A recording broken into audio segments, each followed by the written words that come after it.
A reading from Luke 16.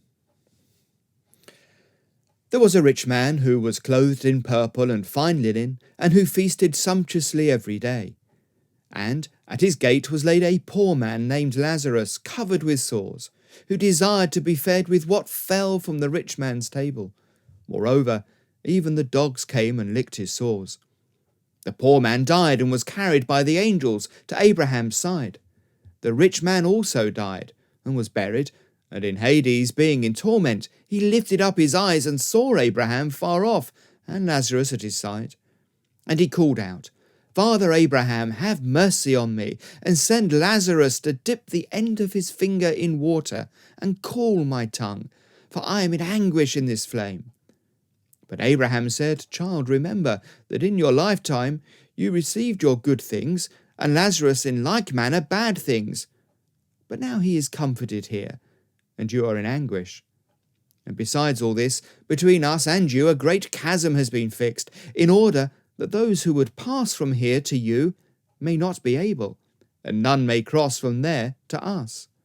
And he said, Then I beg you, Father, to send into my father's house, for I have 5 brothers, so that he may warn them, lest they also come into this place of torment. But Abraham said, They have Moses and the prophets. Let them hear them. And he said, No, Father Abraham, but if someone goes to them from the dead, they will repent. He said to him, If they do not hear Moses and the prophets, neither will they be convinced if someone should rise from the dead. I've spent a lot of time in recent years in Scotland for one reason or another, driving through both the lowlands and the highlands, on the motorways, on the byways, and all over the shop. And as I've got to know that country a bit more, and as I've got to know something of the history of the church in that place, these places that I drive by, the places which I sometimes visit, are full of resonance. Drive down the M8 from Glasgow to Edinburgh, and as you go down there, on the right-hand side, you'll see a church silhouetted against the sky, up there on a ridge. That is the Kirk of Shotts. And at the Kirk of Shotts, some time ago, Livingstone preached a great sermon, and a great number of people, 500 were numbered, came to faith that one day from that one sermon. And the witnesses of the time said that many decades later, they were still in the church. This was not some fleeting emotionalism. This was a great move of the Spirit.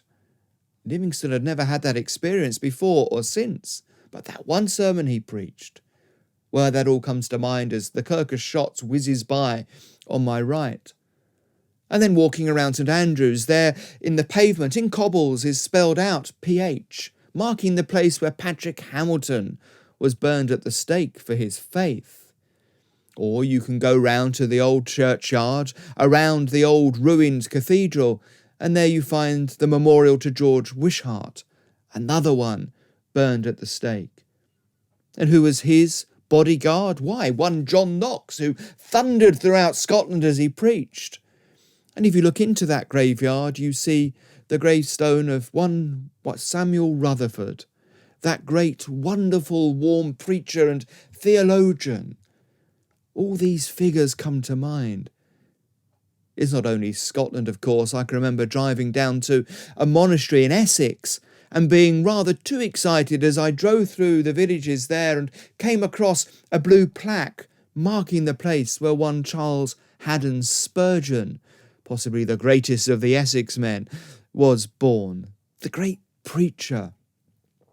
And you think to yourself as you go around all these places, if only these people once more came back and preached. What it would be if Spurgeon, for instance, were to come out of the grave, to come out of that tomb of his and preach once more. Surely people would listen then, not only because of the great power of his oratory, but because somebody had come back from heaven.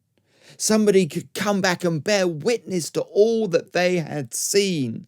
Surely in that instance, people would come to faith. But, says Abraham in this passage, alas, no.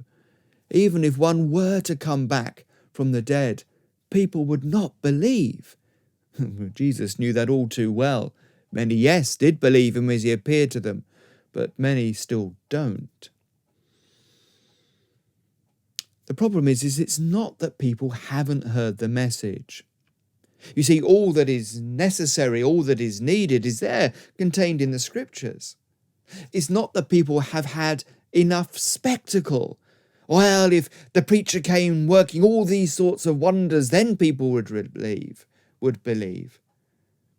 The problem isn't any of that. The problem is that we're good at making excuses. The human race is a remarkable one in many ways, but it's remarkable particularly not only because of all its great innovations and technical achievements, but for its ability to make excuses. Well, he told me to do that, or she made me do that, or he said it would be okay. I was going to do that, but, or I was just waiting to see if. We're very good at putting off and making excuses. The thing is that excuses are just that. They're just excuses. The fact of the matter is that all we need to know about Jesus is there in the Bible. We needn't say to ourselves, well, I would believe if this happened, or I'll believe if that happens, or I'll pray and if that occurs, then I'll believe. No. None of that will be any good. All we need is in the Bible. What we need to do is stop making excuses, stop looking for somebody to come back from the dead and tell us. We need to simply read it and then put it into practice.